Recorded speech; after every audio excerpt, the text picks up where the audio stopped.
नमन स्वतंत्रता संग्राम सेनानी बाबू जगत सिंह को और नमन विद्वज्जनों को जिन्होंने इस पावन ऐतिहासिक कोठी प्रांगण में पदार्पण किया। वाराणसी टूरिज्म गिल्ड और अशोक मिशन एजुकेशनल सोसाइटी की ओर से मैं अशोक आनंद आप सबकी उपस्थिति के प्रति कृतज्ञता ज्ञापित करते हुए आप सभी का स्वागत करता हूं। हमें अपने ज्ञानालोक से आलोकित करने, हमारी जिज्ञासाओं का समाधान करने, हमारे बीच वर्षों के शोध को प्रस्तुत करने के लिए हमारे निवेदन पर उपस्थित हैं स्वनाम धन्य प्रोफेसर राणा वीपी सिंह जी, और कुछ ही पलों में पधार रहे हैं प्रोफेसर महेश प्रसाद अहिरवार जी। हमारे बीच मौजूद हैं विदुषी प्रोफेसर ज्योति आर राणा जी और शोध समिति के सक्रिय सदस्य डॉक्टर मेजर अरविंद कुमार सिंह जी। आपको ज्ञात ही है कि उपस्थित विद्वज्जन स्वतंत्रता संग्राम सेनानी बाबू जगत सिंह 1787 सारनाथ की पहचान और प्रथम स्वतंत्रता संग्राम 1799 को केंद्र में रखकर अपने अध्ययन और अनुभव से हमें लाभान्वित करेंगे। सर्वप्रथम मैं चाहूंगा कि हमारे माननीय अतिथि मंच पर उपस्थित हों। प्रोफेसर राणा जी, आदरणीय अरविंद जी, आदरणीय राणा जी को मंच पर ले चलें। मैं अनुरोध करूंगा आदरणीय ज्योति जी, डॉक्टर मेजर अरविंद कुमार सिंह जी भी अतिथियों के बीच उपस्थित हों।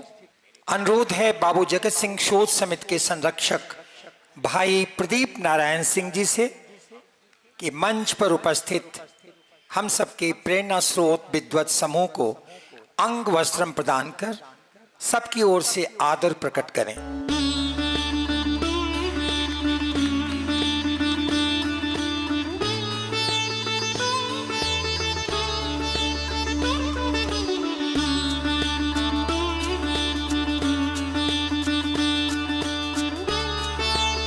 और प्रदीप जी से अनुरोध है कि पुष्प गुच्छ भी देकर सबकी ओर से आदर प्रकट करें।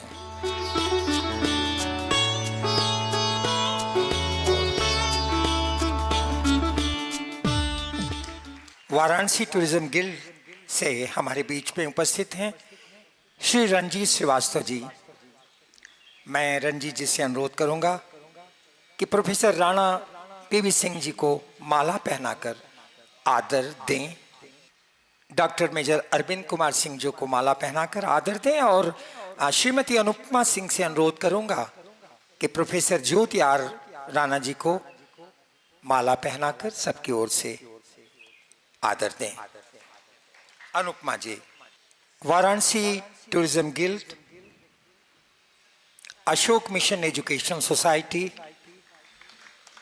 और शोध समिति की ओर से वाराणसी टूरिज्म गिल्ड के कर्मठ, सक्रिय, जुझारू और समर्पित अध्यक्ष हैं हमारे प्रिय सुभाष कपूर जी।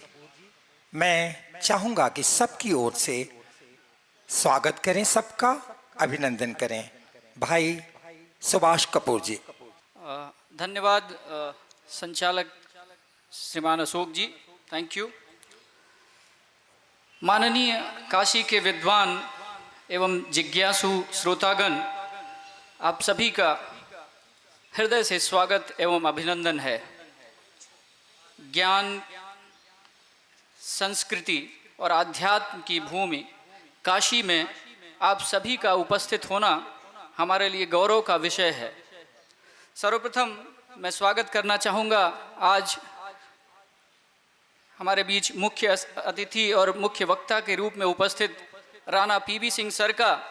हमें पहले भी कई बार आपको सुनने का मौका मिला है सर, लेकिन हर बार आपको सुनना अपने आप में एक अलग ही अनुभव और एक ज्ञान प्रदान करता है। आपका आज के कार्यक्रम में बहुत बहुत स्वागत और अभिनंदन है सर। अभी चूँकि अहिरवार जी उपस्थित नहीं हैं, फिर भी मैं उनका नाम लेके जो एंशियंट हिस्ट्री के ज्ञाता श्रीमान महेश प्रसाद अहिरवार जी, जो हमारे दूसरे मुख्य वक्ता के रूप में उपस्थित होने वाले हैं, वो अभी हैं नहीं, फिर भी मैं उनका स्वागत और अभिनंदन करता हूं। हमारे बीच मैडम ज्योति रोहिला जी उपस्थित हैं, आपका भी मैं हृदय से स्वागत और अभिनंदन करता हूं madam, thank you so much. और हमारे प्रिय मेजर अरविंद जी, बहुत बहुत स्वागत और अभिनंदन है आपका। विभिन्न महाविद्यालय एवं विश्वविद्यालय से पधारे आदरणीय प्रोफेसरगण, टूरिज्म के विद्यार्थी, उपस्थित अन्य सभी विशिष्ट जन, वाराणसी टूरिज्म गिल्ड के सदस्य, अशोक मिशन सोसाइटी से उपस्थित सदस्यगण और अन्य विशिष्ट अतिथि, आप सभी का आज के इस कार्यक्रम में बहुत बहुत स्वागत और अभिनंदन है। आज का ये कार्यक्रम Varanasi tourism guild, Ashok mission educational society और प्रदीप सिंह जी के सहयोग से ये कार्यक्रम आज का आयोजित किया गया है। प्रदीप जी का भी आपके ही प्रांगण में बहुत बहुत स्वागत और अभिनंदन है। जहाँ तक हमारी संस्था वाराणसी टूरिज्म गिल्ड लगभग पिछले 25 वर्षों से वाराणसी में पर्यटन के विकास और विस्तार के लिए, वाराणसी और उसके आसपास के क्षेत्रों में भी पर्यटन और उसके विकास और विस्तार के लिए लगातार काम कर रही है। इस वर्ष हम लोगों का 25वां रजत जयंती वर्ष है और इस वर्ष विशेष रूप से हम लोगों ने बहुत सारे ऐसे कार्यक्रम आयोजित किए हैं जिससे कि हम बनारस की संस्कृति, यहाँ की विरासत, यहाँ के धरोहरों और यहाँ के इतिहास के बारे में अपने लोगों को जानने का मौका दें, उन्हें समझने का मौका दें। उसी कड़ी में आज का ये आयोजन हम लोगों ने रखा है। ये प्रांगण और ये इनका परिवार ही इतिहास से जुड़ा हुआ है और चूंकि हमारे मुख्य पर्यटन स्थल सारनाथ से भी इनका संबंध है, तो इसलिए हम लोगों ने आज का ये कार्यक्रम आयोजित किया है। चूँकि हमारे बीच बहुत सारे विद्वान वक्ता हैं तो मैं बहुत ज़्यादा नहीं बोलूँगा, लेकिन आप सबसे एक अनुरोध जरूर करूँगा कि चूँकि हम लोग तो, हमारे सामने विद्वज्जन बहुत सारे बैठे हैं, लेकिन हम लोगों ने पढ़ना छोड़ दिया है, किताबें पढ़ना, लेकिन आप सबसे अनुरोध, अब इवन सुनना भी बंद कर दिया है। हम सिर्फ व्हाट्सएप पढ़ते हैं और व्हाट्सएप की रील सुनते हैं, यही रह गया है। लेकिन आज का जो अवसर है ये सुनने का है, तो आप सबसे अनुरोध है कि अपने मोबाइल को साइलेंट मोड पे रखिएगा और आज की जो विद्वज्जनों की बातें हैं उसको बहुत ध्यान से सुनिए। निश्चित रूप से ये आप सबके लिए बहुत ही ज्ञानवर्धक होगा। एक बार आप सभी का फिर से बहुत बहुत स्वागत और अभिनंदन करते हैं। Thank you so much. धन्यवाद। धन्यवाद सुभाष कपूर जी। हम पुनः इस ऐतिहासिक पावन भूखंड पर आपकी उपस्थिति को हृदय से सराहते हुए आभार प्रकट करते हैं।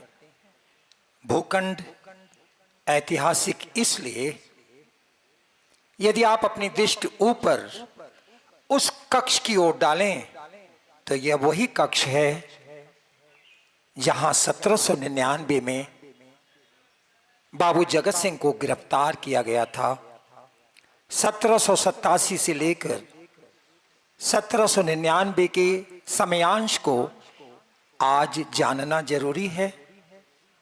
आखिर हुआ क्या था इस अवधि में, यह संपूर्ण जानकारी लेकर आ रहे हैं शोध समिति के सदस्य doctor major Arvind Kumar Singh ji. Doctor Singh Uday Pratap college में प्राध्यापक रहे हैं और एनसीसी के अधिकारी भी। आपको बता दूं, मुझे बताना भी चाहिए कि आपको रक्षा मंत्रालय भारत सरकार द्वारा कर्तव्य निष्ठा और कार्यकुशलता के लिए 2 बार सम्मानित किया गया है। धन्यवाद। यहां बताना समीचीन समझता हूं कि जहां एक तरफ हम सब शोध समिति के सदस्य दस्तावेजों को खंगाल रहे थे, वहीं मेजर सिंह ने 1799 में काशी की बगावत का प्रमाण यहां काशी में जमीन पर खोज निकाला। स्वतंत्रता संग्राम सेनानी बाबू जगत सिंह 1787, सारनाथ की पहचान और प्रथम स्वतंत्रता संग्राम 1799 विषय का प्रतिपादन करें। यहां आकर माइक्रोफोन पर विषय को अच्छी तरह हम सबको समझाएं, यानी presentation of subject by doctor Arvind Kumar Singh. भूगोल पढ़ाते पढ़ाते इतिहास की यात्रा मैंने कब शुरू कर दी ये मुझे पता ही नहीं चला। हाँ, इतना याद है कि आज से 6-7 साल पहले सारनाथ के उत्खनन क्षेत्र में कुछ लोगों से मेरी मुलाकात हुई थी और उस यात्रा की शुरुआत वहीं से हुई थी। अक्सर मैं एक बात सोचा करता हूं कि जिस व्यक्ति ने अपनी जिंदगी में कुछ पाने और खोने की आकांक्षा छोड़ दी, ऊपर वाला उसी को सारी नियामतों से नवाजता है। पूरी विनम्रता के साथ कहना चाहता हूं कि शोध समिति ने कुछ पाया नहीं है। इसका डेट मुकर्रर था कि 225 वर्षों के बाद इतिहास के पन्नों में गुम यह सच्चाई आज की तारीख में वापस आएगी। देश को पता चलेगा क्या हुआ था 1799 में। मैं अरविंद यहां उपस्थित बुजुर्गों को चरण स्पर्श, हम उम्रों को प्रणाम और छोटों को आशीर्वाद बोलता हूं। I am 67 years old. बात कहां से शुरू करूं? आप सोच रहे होंगे 2 वर्ष कालखंड तो दिखाई ही दे रहा है, 1787 और 1799। मुझे इसी के बीच में रहना है, लेकिन अपनी सुविधा के लिए 2 वर्ष कालखंड मैं अपनी तरफ से उठाऊंगा। 1857 में हिंदुस्तान का स्वतंत्रता युद्ध प्रारंभ होता है और एक 80 वर्ष के बादशाह बहादुर शाह जफर के 2 लड़कों को और एक पोते को हडसन अंग्रेज अधिकारी दिल्ली के लाल किले के नीचे लाता है और गोली से उड़ा देता है। लाल किले के नीचे लाकर हडसन 80 वर्ष के बहादुर शाह जफर के 2 लड़कों और एक पोते को गोली से उड़ा देता है। वो बुजुर्ग आदमी कहता है कि मेरी अवस्था तो इस काबिल भी नहीं कि मैं तलवार उठा सकूं, मेरी अवस्था तो इस काबिल भी नहीं कि मैं किसी की गर्दन काट सकूं। लेकिन अंग्रेजों की सोच यह थी कि सजा तलवार उठाने के लिए नहीं, गर्दन काटने के लिए नहीं, पूरे हिंदुस्तान को बगावत के लिए खड़ा कर देने वाले उस दिमाग की साजिश के लिए मैं तुम्हें देना चाहता हूं। तुम्हारी जिस कार्य योजना से पूरा हिंदुस्तान उद्वेलित होकर खड़ा हो गया, उसके लिए सजा देना चाहता हूं। और वैसे भी मारने वाले से ज्यादा ललकारने वाले का दोष होता है, यह कानून भी कहता है। और फिर रंगून की जेल में जब उस बंदे को कैद किया जाता है तो नाखूनों से वो उस दीवालों पे जो लिखता है, उस दर्द को समझना चाहिए। हम तो सोचते हैं और समझते हैं कि ये दुनिया मात्र 4 दिन की है, लेकिन 4 दिन का हिसाब तो बहादुर शाह जफर देता है। उम्रे दराज मांग के लाए थे 4 दिन, 2 आरजू में कट गए 2 इंतजार में। आरजू क्या थी? काश हमारा देश आजाद हो जाए और इंतजार क्या था, कब इस जेल से मैं छूटूं, अपने देश की सरजमी पे मर सकूं। 2 आरजू में कट गए, 2 इंतजार में पीड़ा घनीभूत होती है और तीखे शब्दों में निकलती है, इन हसरतों से कह दो कहीं और जा बसे। इतनी जगह कहां है दिले दागदार में। और सब कुछ निचोड़ के अंत में वो कहता है कि कितना बदनसीब है जफर, जिसे 2 गज जमी तक न मिली दफन होने के वास्ते कुएं यार में।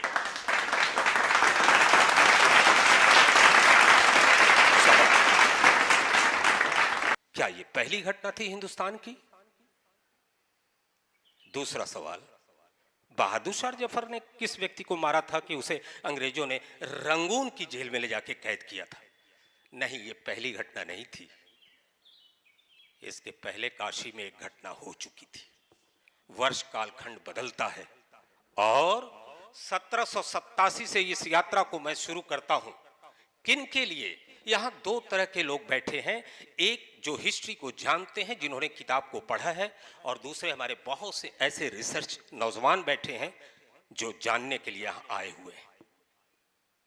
बाबू जगत सिंह की जब हम बात करते हैं तो 3 स्थितियों में उनके व्यक्तित्व को हम बांटते हैं। पहला, समाज सेवा का। ठीक इस जगन्नाथ कोठी के बगल में मंदिर बना है, वो लिखित है, लिखा है, प्रमाण की जरूरत नहीं। मस्जिद बना है, उर्दू में लिखा है। उर्दू के जानकार पढ़ सकते हैं कि वो कब का बना था, किसने बनवाया। और साथ ही गुरुद्वारे के लिए जमीन दिया। विवाद रहा 40 वर्षों के अंतराल पे, वो विवाद भी निपट गया। कुछ ही समय में वहां गुरुद्वारा बन जाएगा।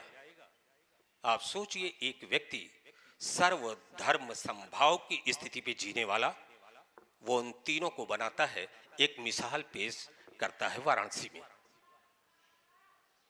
नहीं, मैं इस बिंदु पे कोई बात नहीं कहने जा रहा।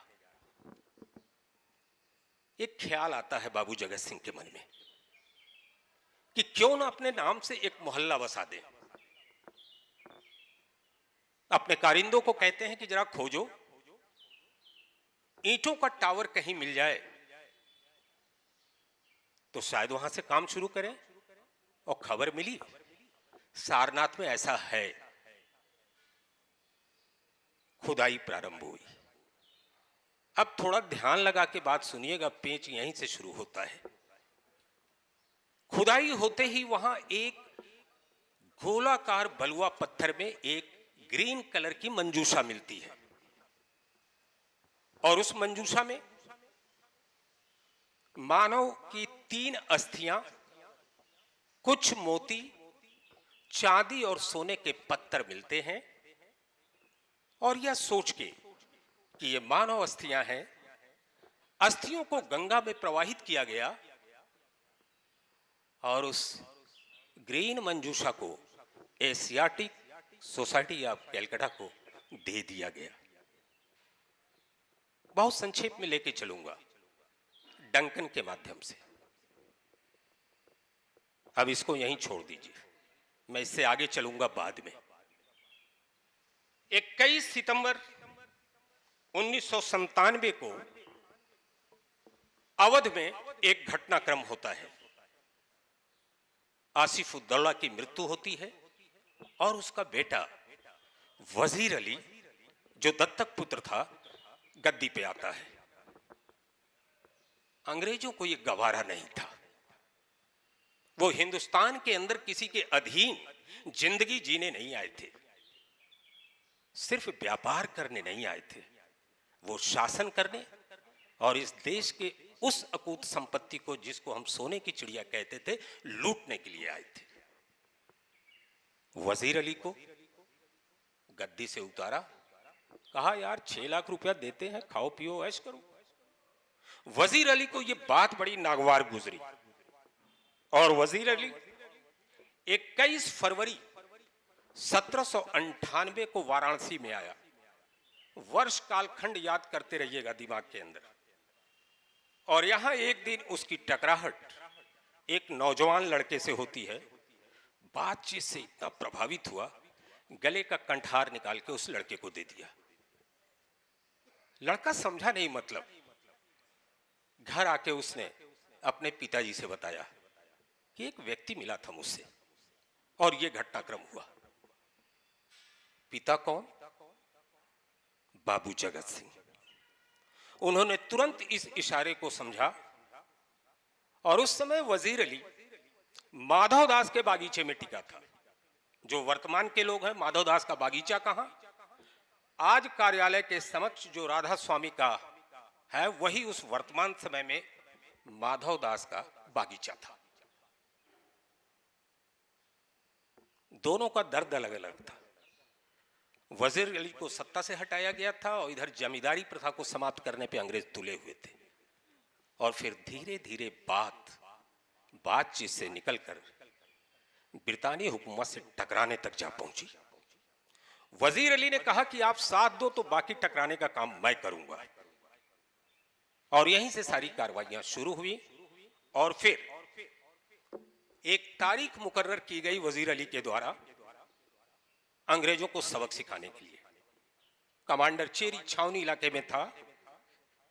उसको निर्देश मिला कि जाके वजीर अली को बताओ कि अब तुम्हें कलकत्ता जाना है और जो 6 लाख की बात थी अब वो 1.5 लाख कर दी गई है। 14 जनवरी 1799 की तारीखें आपस में तय करते हैं और दुर्भाग्य कहिए या सौभाग्य, सौभाग्य वजीर अली के लिए, दुर्भाग्य कमांडर चेरी के लिए। उसी तारीख को कमांडर चेरी ने बातचीत के लिए वजीर अली को छावनी इलाके में बुला लिया। नहीं पता था कमांडर चेरी को कि आज क्या होने वाला है। और इधर बाबू जगत सिंह के द्वारा पूरे बनारस की घेरेबंदी कर दी गई।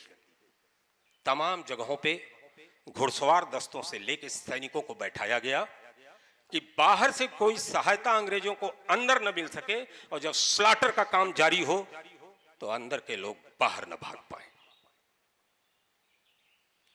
और वहां पे कमांडर चेरी के ऊपर जब पहली चोट हुई तो भागने का तो प्रयास किया, लेकिन दौड़ा के उसे वजीर अली के साथियों ने पकड़ा और उसकी बोटी बोटी काट दी। जी हां, सिर्फ गर्दन नहीं उतारी, बोटी बोटी काट दिया। अंग्रेजों का जमाना, कोई सोच भी सकता है कि इतनी बड़ी घटना करने के बाद फिर आप उसी शहर में रहने की जुर्रत कर सकते हैं? वजीर अली शाम होते होते शहर छोड़ दिया और बाबू जगत सिंह यहीं टिके रहे। अंदाजा कीजिए क्या आलम हुआ होगा। 14 जनवरी 1799 को यह घटना होती है। 18 मार्च 1799 को बाबू जगत सिंह को गिरफ्तार करने के लिए टुकड़ी यहां आती है, इसी जगह जहां आप बैठे हुए हो। रोवे सिहर जाएंगे आपके। 2 महीने का वक्त लगा था सिर्फ ये निर्णय लेने में कि बाबू जगत सिंह को अरेस्ट किया जाए कि न किया जाए। और जिधर अशोक भाई ने इशारा किया, ये वही कमरा है जहां बाबू जगत सिंह को अरेस्ट किया गया। गिरफ्तारी तो हो गई, लेकिन एक पेच था। पेच ये था कि उस समय, अगर मैं गलत नहीं हूं और गलत हूं तो मुझे ठीक कर दीजिएगा, ब्राह्मणों को फांसी नहीं होती थी और अंग्रेज ब्राह्मणों को फांसी देने से बचते थे। उसकी कोई धारा है, लिखा भी हुआ है जी। कानून के जानकार और बैठे हुए हैं वो बता रहे हैं। और उसके बाद बाबू जगत सिंह को 21 मार्च 1799 को ले जाके चुनार के किले में अंग्रेजों ने कैद कर दिया। इसके बाद 17 से 22 जुलाई 1799 तक घटनाएं बड़ी तेजी से बदलती चली गईं। मृत्युदंड, फिर यह हुआ कि ब्राह्मण को नहीं दे सकते, आजीवन कारावास हुआ कि ये तो देश में रखना ठीक नहीं। जान के सुधीजनों, आपको आश्चर्य होगा, मैं 1857 के पहले की घटना बता रहा हूं। 1799 की बाबू जगत सिंह को सेंट हेलेना द्वीप में ले जाकर कैद करने की बात अंग्रेजों ने तय की। जो अध्ययन की जद में है उनको पता होगा कि सेंट हेलेना द्वीप वही द्वीप है जहां नेपोलियन बोनापार्ट को अंग्रेजों ने ले जाकर कैद किया था, जिसने पूरे यूरोप में उथल पुथल मचा दी थी। क्यों? उसका कारण अभी थोड़ी देर में आ जाएगा। और उसके बाद जब उनको ले जा रहे थे ऑस्ट्रेलिया नामक जहाज से, तो बाबू जगत सिंह ने यह सोच के कि जिंदगी जेल में कटेगी, ऐसे में जल समाधि लेना उचित समझा, छलांग लगाई और गंगा सागर में जल समाधि ले ली। 1799 87 से 1799 ये वर्ष कालखंड समाप्त हो गया। यहां तक लेके मैं आ गया आपको 1834-36 में। जोड़ लीजिए कितना वर्ष हो गया। कनिंघम ये पता करने लगा कि काशी में कहीं ईंट के टावरों की खुदाई हुई थी, ये कहां हुई थी। और खोजते खोजते वो सारनाथ स्थित एक गांव सिंहपुर के संगकर नामक एक व्यक्ति से टकराया, जिसका ओरिजिनल नाम शंकर था। यहां हमारे कई टूरिज्म डिपार्टमेंट के साथी दिखाई दे रहे हैं। और जब उससे टकराया तो उसने पूछा कि मेरे भाई, वो जो पहली बार खुदाई हुई थी कुछ याद है, क्या था? तो शंकर ने कहा कि एक बलुआ पत्थर गोले बक्से में एक सिलेंड्रिकल बेलनाकार मंजूषा मिली थी, उसमें मानव अस्थियां, 40 मोतियां, 8 चांदी और 9 सोने का पत्थर था। वो सोने का पत्थर था। कनिंघम को लगा कि ये तो खुदाई करना बहुत जरूरी है, शायद कुछ बचा हो तो मिल जाए। और 4 स्क्वायर फीट की पूरी जगह लेके डिमार्क करके शंकर ने खुदाई की और एक ही दिन में 12 फीट की खुदाई पे वो गोलाकार बलुआ बक्सा मिल गया। ये पूरा घटनाक्रम है। बनारस में एक ब्रह्मनाल गली है, विश्वनाथ मंदिर के ठीक पीछे। बाबू जगत सिंह के 2 कारिंदे थे, शिवनाथ सिंह और बहादुर सिंह, जिनकी तलवारबाजी का लोहा पूरा बनारस मानता था। पंचू मिर्जा को, जो शहर कोतवाल था उस समय, उसको भेजा गया कि इनको अरेस्ट करके लाओ। और उसको समझाया काशी वालों ने कि उस गली में अगर कोई भी प्रवेश कर गया तो जिंदा वापस नहीं आएगा। लेकिन आदेश था। और 5 सरदार 500 लोगों को जब लेकर गली में पहुंचा तो एक बड़ा ही लोमहर्षक दृश्य दिखाई दिया। वो दोनों भाई शिवनाथ सिंह और बहादुर सिंह अपनी छतों से कूदे गली के अंदर कि तुम मेरे घर का दरवाजा क्या तोड़ोगे, हम खुद आते हैं तुमसे मिलने के लिए। और उसके बाद कहते हैं कि 72 घंटे तक उस गली के अंदर खून खच्चर होता रहा। 2 आदमी को काबू करने में 500 लोग नाकाफी थे। और तब 5 सरदार कहता है कि अब इनको गिरफ्तार करने की बात छोड़ो, इनकी गर्दनें उतारो इनके सर से। और अब जो बताऊंगा इतिहास में एक ही घटना है वैसी, जो बनारस में हुई फिर वहां हुई। कहते हैं कि शिवनाथ सिंह और बहादुर सिंह की गर्दन उतर जाने के बाद भी उनके धड़ ब्रितानी हुकूमत के सिपाहियों से टकराते रहे। ये जोश था, ये जज्बा था। और अपनी बात एक सवाल छोड़ के आपसे विदा होऊंगा। मैं समझता हूं कि पूरी पृष्ठभूमि बन चुकी है, सारी चीजें आप समझ चुके हैं। इस पे और भी आगे बातें होंगी। बहादुर शाह जफर रंगून जेल में, वीर सावरकर उन जैसे क्रांतिकारी सेलुलर जेल में, और बाबू जगत सिंह जैसा क्रांतिकारी सेंट हेलेना द्वीप में। जाहिर सी बात है, अपराधी के क्राइम के अनुसार उसके जेल को मुकर्रर किया जाता है। लेकिन सिर्फ ये बात कह के अपनी बात समाप्त कर रहा हूं, बाबू जगत सिंह जैसे सपूत जिस देश की धरती पे पैदा होते रहेंगे, उस देश को गुलाम बनाने की क्षमता दुनिया में किसी देश को नहीं है। और ये आवाज काशी से उठी थी। जिन ब्रिटिश सरकार ने लाठी के नीचे दबा रखा था पूरे हिंदुस्तान को, काशी से आवाज उठी, अब तुम्हारी गुलामी हम नहीं सहेंगे। जिन अंग्रेजों को यह मुगालता था कि मेरे शासनकाल में सूर्य कभी अस्त नहीं होता, काशी ने ललकार के कहा कि तुम्हारे सूर्य का अस्त भी करेंगे और तुम्हारे शासन का भी अंत करेंगे। और पहली बगावत काशी से स्टार्ट हुई, पन्ने में दफन कर दिया। लेकिन आज वो सारी सच्चाई पूरे देश के अंदर सर चढ़ के बोल रही है। और फिर ये अंतिम वाक्य कहते हुए कि शोध समिति ने कुछ नहीं खोजा है, सिर्फ भारत के गौरव, उसके स्वाभिमान और उसकी सच्चाई को लाकर सबके सामने रख दिया है। आप निर्णय करें कि हमको सबको इस पे गर्व करना है या सिर्फ अपने आत्मसंतुष्टि और अहंकार के लिए कुछ सवालों में उलझ के रह जाना है। जय हिंद, जय भारत।